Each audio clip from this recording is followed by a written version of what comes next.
এখন আমরা আছি মহানন্দা নদীতে। আমরা আজকে গোসল করতে আসছি, আমাদের ভাই বাদা সবাই যে এখানে সবাই আজকে আসছে। আমরা গোসল করব আজকে, অনেক মজা হবে, আমরা মনে করি অনেক মজা হবে। এই যে মহানন্দার ভিউটা আপনাদের দেখায়। এই যে এটা হচ্ছে যে চাঁপাইনবাবগঞ্জ মহানন্দা নদীর রাবার ট্যাঙ্ক। এখন আমরা যাচ্ছি।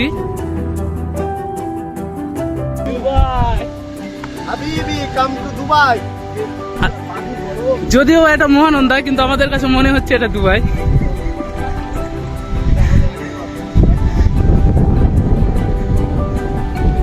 এখন এই যে দেখতেই পাচ্ছেন আপনারা, রাবার ট্যাম্পের কাজ চলতেছে, এখনো সম্পূর্ণ হয়নি।